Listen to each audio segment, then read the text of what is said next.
Potency کا انتخاب lecture 5۔ یہاں ہم کینٹ کو ڈسکس کریں گے اور یہ تھوڑا سا تفصیل سے ہوگا۔ پوٹینسی کے حوالے سے کینٹ کے کیا خیالات ہیں یہ ہم آپ کے سامنے رکھتے ہیں۔ کینٹ نے کہا ہے یہ سوال کہ کسی بھی کیس میں بہترین پوٹینسی کون سی ہوتی ہے، اور یہ سوال کہ روزمرہ استعمال کے لیے کون سی پوٹینسی اچھی رہتی ہے، یہ بہت وسیع موضوع ہے۔ کینٹ نے اسی طرح ایک محفل میں بتایا کہ جب میں چھوٹا بچہ تھا تو گھر والے جب مرغیوں کو ذبح کر کے اس کا گوشت بناتے تھے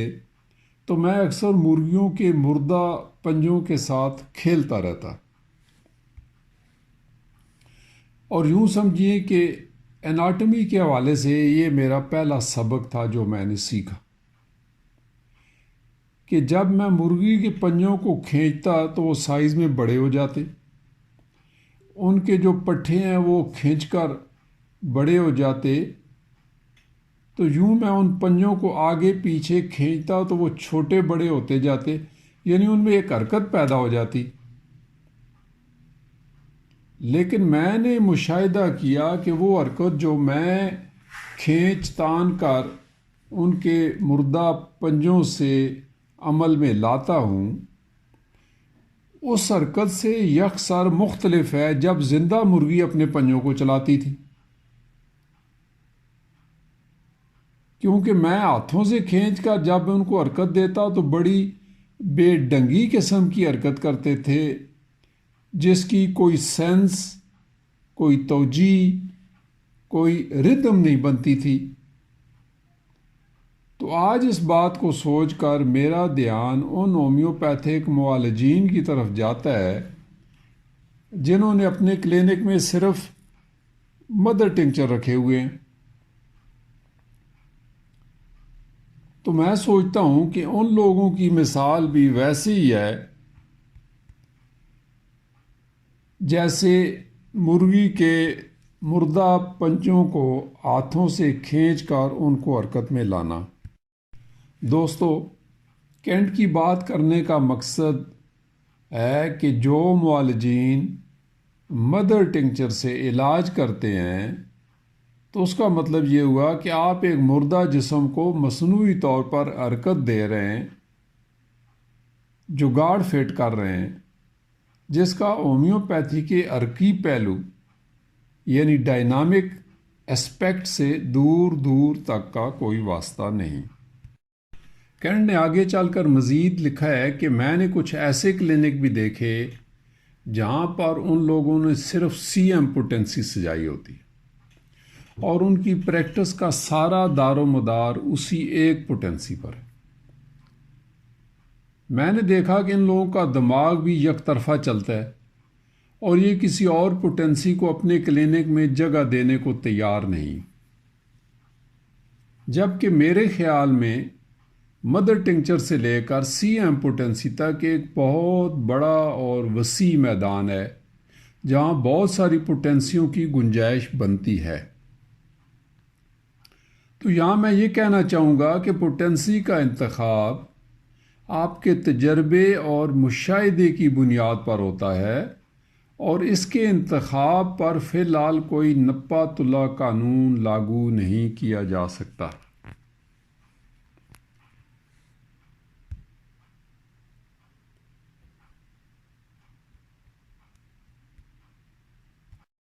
کوئی فارمولہ نہیں بنایا جا سکتا، لہذا اس حوالے سے کہ پوٹینسی کا انتخاب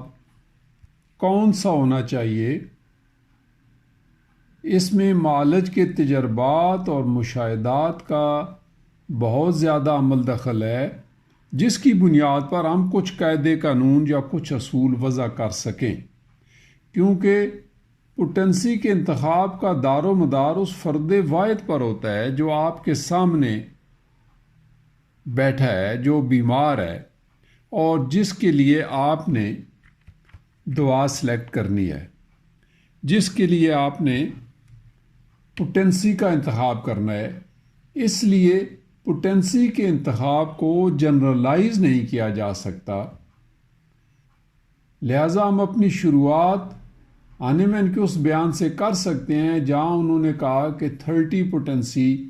بیک وقت کم طاقت کی بھی ہے اور شروع کرنے کے لیے مناسب طاقت بھی رکھتی ہے۔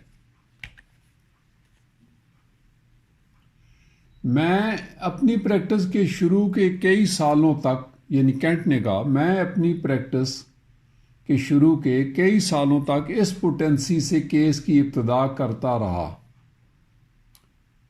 آپ جان لیجئے پوٹینسی کے انتخاب میں مریض کی انفرادیت نہایت اہم کردار ادا کرتی ہے، جو پوٹینسی کے انتخاب میں کامیابی کا سبب بنتی ہے، جس کے درست انتخاب کے بغیر ہم مختلف کیسوں میں شاید زیادہ کامیاب نہ ہو سکیں، کیونکہ کچھ مریض اتنے زیادہ سینسٹیو ہوتے ہیں کہ وہ 200 یا 1000 پوٹینسی کے اندر ہی ٹھیک ہو جاتے ہیں اور وہ ان کو سوٹ کر جاتی ہے، ان کے لیے مناسب ہوتی ہے، جبکہ بعض افراد ایسے ہوتے ہیں جہاں آپ کو بہت اونچی پوٹینسیوں تک جانا پڑتا ہے۔ کسی ایک پوٹینسی کو لے کر اس کا اندھا دھند استعمال ہومیوپیتھک پریکٹس کے لیے نقصان دہ ثابت ہو سکتا ہے۔ پوٹینسی کی رینج 3x سے لے کر ملینز تک ہے، اور ہر پوٹینسی کی اپنی اہمیت ہے، اور ہر پوٹینسی نے ایک خاص ڈھانچے میں فٹ ہونا ہوتا ہے، اور وہ ڈھانچہ اس مریض کا ہے جو آپ کے سامنے اس وقت موجود ہوتا ہے۔ آپ مریض کی ساری صورتحال کو دیکھ کر پوٹینسی کا انتخاب کر سکتے ہیں، اور پھر جو مرض کی نوعیت ہے وہ بھی آپ کے انتخاب پر اثر انداز ہوتی ہے۔ جیسا کہ مثلاً آپ کے پاس دل کے مرض کے مریض ہیں، ٹی بی کے مریض آتے ہیں، اور اگر آپ ان کو محض ہائی پوٹینسی پر رکھتے ہیں تو اس کا مطلب ہے کہ آپ ان کو موت سے قریب کر دیتے ہیں۔ ایسے مریضوں کے لیے 30 یا 200 پوٹینسی بہت مناسب رہتی ہے۔ جیسا کہ ہم نے کہا کہ زیادہ سینسٹیو پیشنٹس کے لیے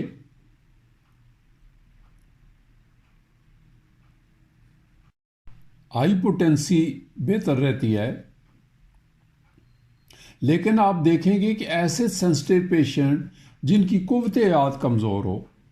اگر آپ اس سے پہلے سے لو پوٹینسی دے دے کر اس مقام تک لے آتے ہیں کہ جہاں وہ ہائی پوٹینسی برداشت کر لیتے ہیں تو ٹھیک، لیکن انہیں پہلے دن سے ہی ہائی پوٹینسی نہیں دی جاتی، بلکہ ان کی وائٹل فورس کو لو پوٹینسی کا استعمال کرا کر اتنا سٹیبل کر دیا جاتا ہے کہ وہ اونچی پوٹینسی ہضم کرنے کے قابل ہو جاتے ہیں، تو پھر ان کو فائدہ ہوتا ہے۔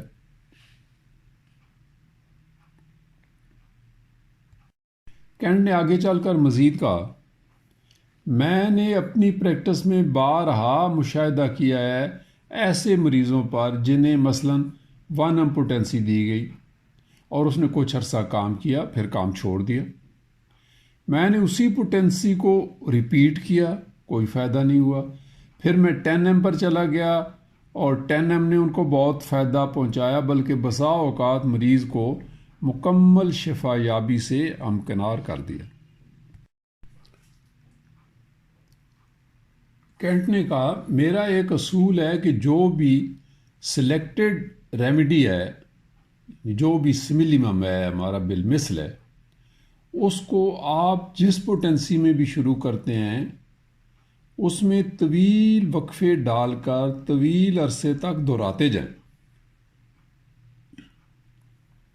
جب آپ دیکھیں کہ دوا کے مزید مثبت اثرات مرتب نہیں ہو رہے، یعنی شفا یابی کا عمل رک گیا ہے، تو آپ اگلی پوٹینسی پر چلے جائیں اور پھر اس کو اسی طرح طویل اور مناسب عرصے تک دہراتے رہیں یہاں تک کہ وہ بھی کام کرنا چھوڑ دے، اور جب وہ کام کرنا چھوڑ دے اور آپ کو یقین ہو کہ وہی دوا سملیمم ہے، تو پھر اس سے اگلی پوٹینسی پر چلتے جائیں۔ یہ طریقہ کار ہے۔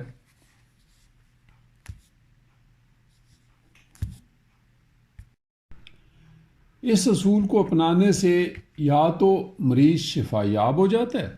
اور یا وہ مناسب وقت پر کسی دوسری دعا کی طرف اشارہ کرتا ہے، یعنی وہ بیماری کسی دوسری علامات کی طرف اشارہ کرتے ہیں۔ یوں کرونک کیسز میں شفا یابی کا یہ عمل کئی سالوں پر محیط ہو سکتا ہے۔ اسی لیے میں اکثر کہا کرتا ہوں کہ جو مزمن امراض ہیں اکثر ملٹی میازمیٹک ہوتے ہیں۔ یہ بیماریاں 2-4 مہینوں میں ٹھیک نہیں ہوا کرتی اور نہ ہی کسی ایک دعا سے ٹھیک ہوتے ہیں۔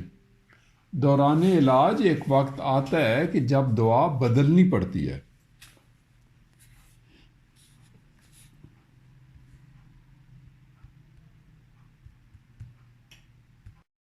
اور ایک ہی دعا کو کئی پوٹینسیوں میں بھی بدلنا پڑتا ہے۔ ایسا بہت کام ہوتا ہے کہ آپ نے ایک ہی دعا دی اور مریض ٹھیک ہو گیا، اور وہ مریض کی خوش قسمتی ہوتی ہے یا کیس سادہ ہوتا ہے، طے در طے نہیں ہوتا، جس کی بنا پر آپ ایک ہی دعا میں مریض کو ٹھیک کر دیتے ہیں۔ دوستو، آپ نے فیس بک پر بعض پوسٹیں دیکھی ہوں گی جہاں لوگ دعویٰ کرتے ہیں کہ کرونک مرض میں مبتلا مریض ان کے پاس آیا، اس کو رومیٹزم بھی تھا اور معدے کا السر بھی تھا اور ہاضمہ بھی خراب ہوتا تھا اور قبض بھی تھی اور یہ تھا اور وہ تھا، اور مریض کو ایک ہی خوراک دی اور وہ 1 گھنٹے یا 1 دن میں بلا چنگا ہو گیا۔ ایسا عموماً ہوتا نہیں، معجزے نہیں ہوتے۔ دراصل ہوتا کیا ہے کہ مریض کو فوری آرام آتا ہے، جسے معالج اپنی کم علمی کے سبب مکمل شفا یابی سمجھ بیٹھتا ہے اور اعلان کرتا پھرتا ہے۔ یقیناً اس مریض کو دوبارہ وہ علامات اور بیماری آئیں گی، ریکار ہوں گی، جس کا اسے مکمل علاج کرنا ہوتا ہے۔ تو دوستو، یہاں پر ہم پوٹنسی کا انتخاب لیکچر 5 کا اختتام کرتے ہیں، اور پھر یہیں سے ہم لیکچر 6 شروع کریں گے۔